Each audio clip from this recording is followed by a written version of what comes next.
In 1894, a visitor sat with a Hopi elder in the Arizona desert and listened to a story that should never have existed. The elder spoke of a place nearly 1,500 miles away, a vast inland sea where strangers once dug an incredible amount of copper from the earth. They were not his people, he said. They had come from across the water long before anyone could remember. They worked the metal, carried it away and disappeared, leaving only enormous wounds in the ground.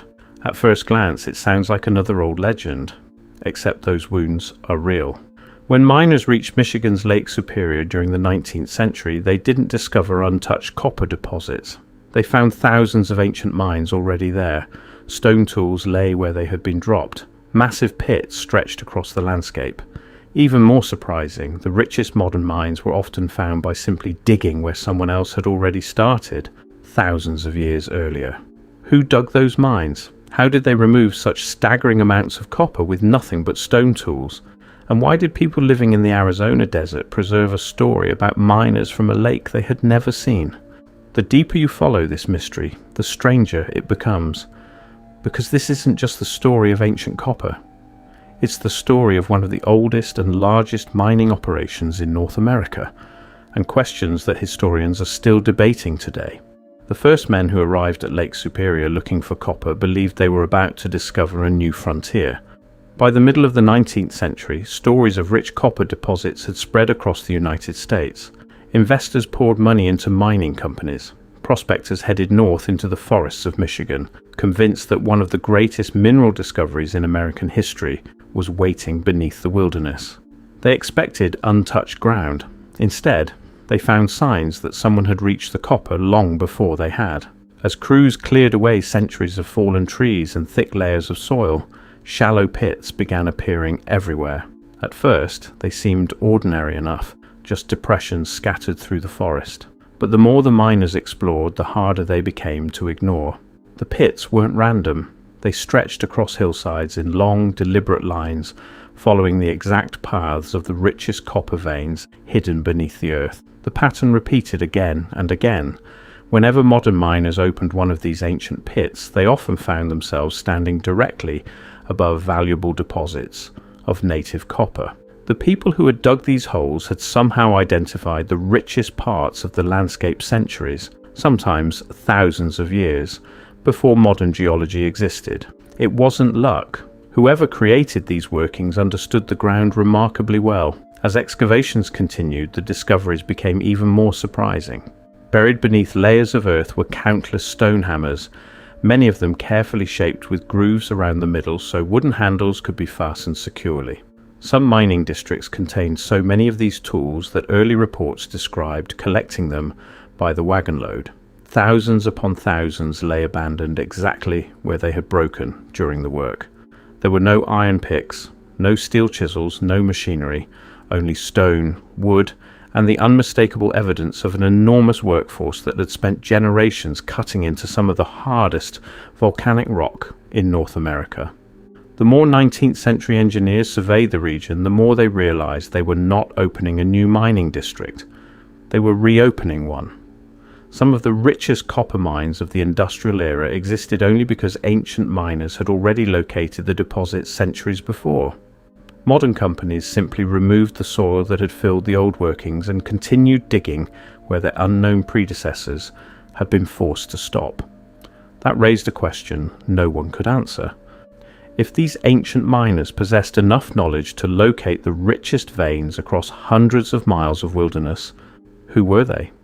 And perhaps more importantly, how had they accomplished work on such an enormous scale without the tools that every 19th century engineer considered essential? Because the deeper investigators looked into the old mines, the less this resembled scattered prehistoric digging. It began to look like one of the largest organized mining operations the ancient Americas had ever seen. To understand why these ancient workings astonished everyone who found them, you first have to understand what made Lake Superior different from almost every other place on Earth. Most copper isn't found as metal. It's locked inside rock as ore. To use it, people must first crush the stone, build furnaces capable of reaching extreme temperatures, and separate the metal through smelting. That process requires knowledge, fuel, and technology developed over centuries. Lake Superior was different. Here, nature had already done most of the work. Deep beneath the Keweenaw Peninsula and Royale lay vast deposits of native copper, almost pure copper, that formed naturally inside the volcanic rock over 1 billion years ago. In some places, enormous masses of solid metal rested surprisingly close to the surface. A person who knew where to look didn't need a furnace to begin working copper. The metal could be cut, hammered, and shaped directly after it was removed from the rock. That single geological accident changed the history of the region. It meant that people armed with little more than stone tools, wooden wedges, and patience could become skilled metalworkers thousands of years before iron ever reached North America. But removing the copper was still anything but easy. The richest pieces were trapped inside some of the hardest basalt on the continent. Without steel drills or explosives, the miners relied on a technique that demanded incredible effort. They built large fires directly against the rock face, heating it until the stone expanded under the intense heat. Then they poured cold water over it. The sudden change in temperature caused the rock to crack, allowing workers to strike it apart with heavy stone hammers. It sounds simple. In reality, it was brutally slow. Every few inches of progress represented hours of labour. Fire had to be gathered, wood had to be cut, water had to be carried, broken stone had to be lifted out of the pit by hand before the entire process could begin again. Now imagine repeating that process not for weeks, not for years, but for centuries. That is exactly what the archaeological evidence suggests happened around Lake Superior. One of the most remarkable discoveries came from a pit where modern miners uncovered a gigantic mass of native copper weighing more than a ton. Ancient workers had already done the impossible. They had freed it from the surrounding rock and lifted it onto a heavy wooden crib built from massive timbers. They were preparing to cut it into smaller pieces that could be transported away. Then, for reasons no one has ever understood, they stopped. The copper remained exactly where they left it. When 19th century miners uncovered it, the ancient wooden supports were still beneath the metal, silently preserving the moment when an unknown workforce abandoned one of the largest pieces of native copper ever discovered. It is one of those discoveries that forces you to pause.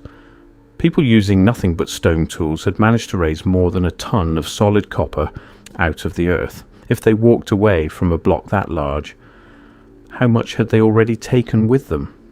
That question has fascinated historians for generations, because every ancient pit tells the same story. Someone invested an extraordinary amount of time, knowledge, and labor into extracting Lake Superior's copper, yet no one knows exactly how much metal left those mines, or where all of it ultimately went. If you're enjoying this journey into one of North America's greatest historical mysteries, take a moment to subscribe. Every week we explore forgotten records, remarkable engineering, and historical discoveries that deserve far more attention than they receive today. In the next part, we'll examine just how vast this ancient mining operation really was, and why its scale continues to surprise archaeologists even now. The deeper archaeologists explored the Lake Superior region, the more they realized they weren't looking at a handful of ancient mine sites. They were looking at an entire mining district. Across Michigan's Keweenaw Peninsula, old pits appeared one after another, stretching for miles along the richest copper-bearing ridges. On Royale, a rugged island far out in Lake Superior, surveyors documented thousands of ancient workings scattered across the landscape. Even today, many of those depressions remain visible beneath the forest, softened by centuries of fallen leaves, but still following the same copper veins that first attracted miners thousands of years ago. The location of Royale makes the story even more remarkable. This isn't an island someone reaches by accident. It sits many miles from the mainland, surrounded by cold, unpredictable water that can become dangerous within hours. Reaching it required planning, reliable watercraft, food supplies, tools, and enough knowledge of the lake to travel back and forth safely. That changes how we think about these miners. This wasn't a group of people wandering through the forest who happened to find copper. This was an organised operation. Every season, people had to prepare for the journey, cross open water, establish temporary camps, mine the copper, and transport whatever they recovered back across the lake before winter storms closed the season. That level of organisation doesn't happen overnight. It develops through experience passed from one generation to the next. Then came another discovery that completely changed the timeline. For many years, no one knew how old these mines actually were. Forests had grown over them, and centuries of soil had slowly buried the original workings. The ancient fires had long gone out. But something survived. Charcoal. Tiny pieces of charcoal left behind by the fires ancient miners built against the rock remained trapped inside the old pits. When scientists eventually tested that charcoal using radiocarbon dating, the results surprised almost everyone. Some of the oldest mining activity dated back roughly 6,000 years. To appreciate what that means, it's worth comparing it with the rest of the world. These mines were already active thousands of years before the Roman Empire, long before medieval Europe, before the Vikings crossed the Atlantic, even before many of the civilizations we associate with the ancient world had reached their height.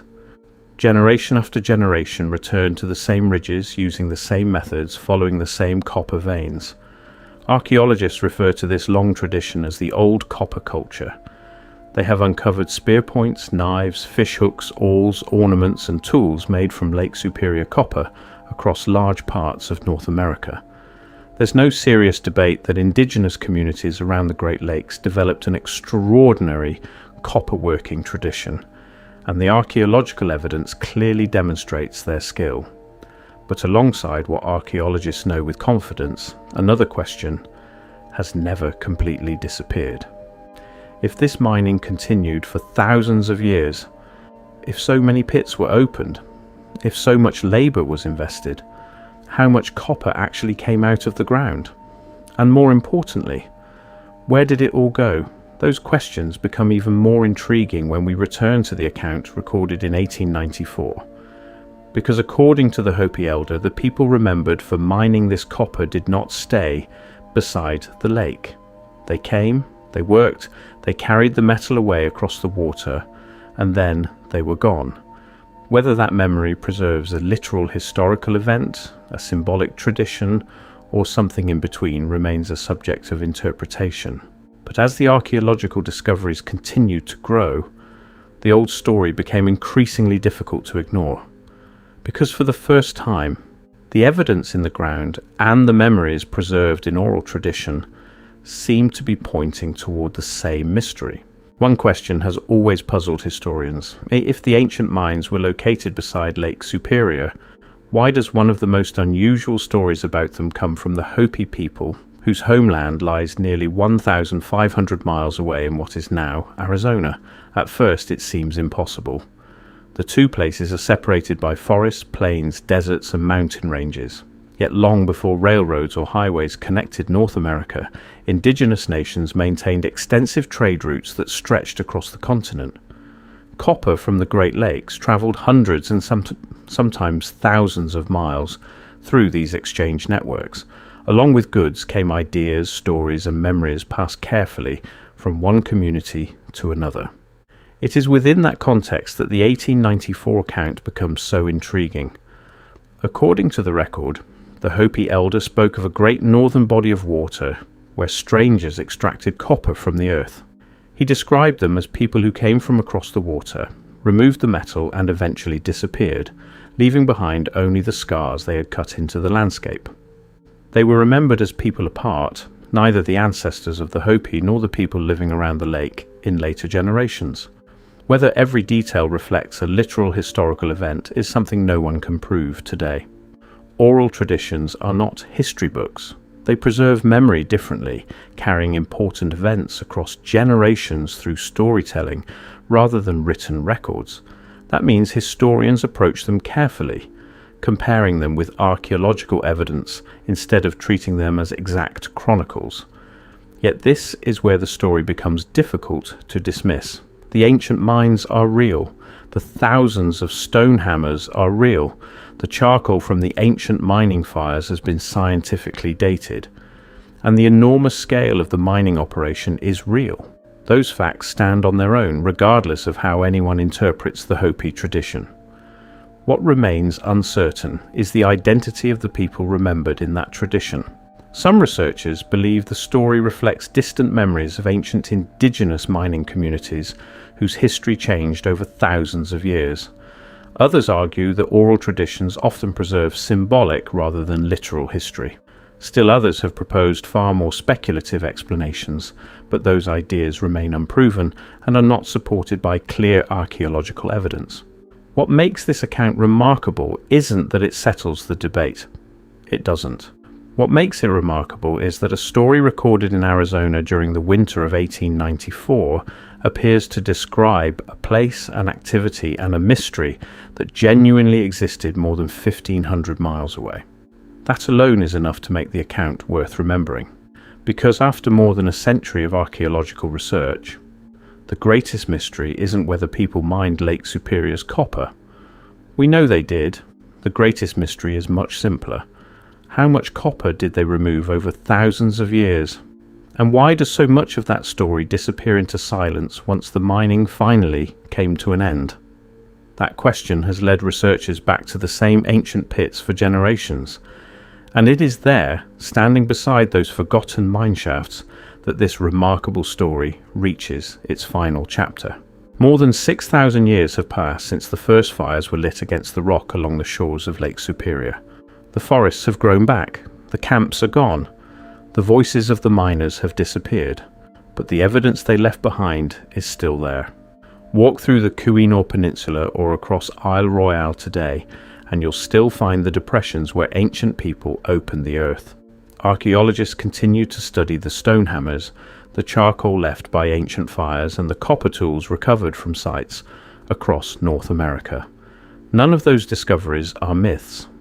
They are part of the archaeological record, quietly reminding us that one of the continent's oldest industries flourished here for thousands of years.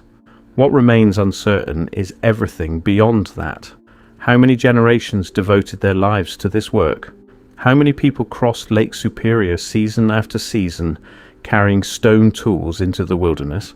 How much copper was ultimately removed from these ancient mines? No one can answer those questions with complete certainty. The archaeological evidence tells us that the mining happened. It does not tell us every chapter of the story. That is where history and memory meet. The Hopi account recorded in 1894 does not replace archaeology, nor does archaeology prove every detail of the Hopi tradition. But together they remind us of something historians have learned again and again. The past is rarely preserved in a single place. Sometimes it survives in the ground. Sometimes it survives in old documents, and sometimes it survives because generation after generation continued telling a story long after the people who lived it were gone. Whether the strangers remembered by the Hopi were historical people whose memory travelled across ancient trade networks, or whether the story changed as it passed from one generation to the next, is something we may never know. What we do know is that the mines existed. The copper was real. The labour was real, and the scale of that achievement still has the power to surprise anyone who walks those ancient workings today. Perhaps that's why this mystery continues to fascinate so many people. Not because it offers easy answers, but because it reminds us how much of the ancient world has been lost, not only beneath the soil, but also in the memories that faded before they could ever be written down. History is often imagined as a complete story. In reality, it's more like a puzzle with missing pieces. Every excavation uncovers another clue. Every forgotten record adds another fragment. And every oral tradition preserves a voice that might otherwise have disappeared forever. The ancient copper mines of Lake Superior remain one of those unfinished puzzles, a place where archaeology, indigenous memory, and 19th century records intersect, leaving us with a mystery that is still being explored today. Thank you for watching. If you enjoy documentaries about forgotten history, ancient engineering, and the remarkable stories hidden inside historical records, consider subscribing for more. And before you go, I'd love to hear your thoughts. Who do you think the ancient miners remembered in the 1894 Hopi account really were. Thanks for watching, and I'll see you in the next documentary.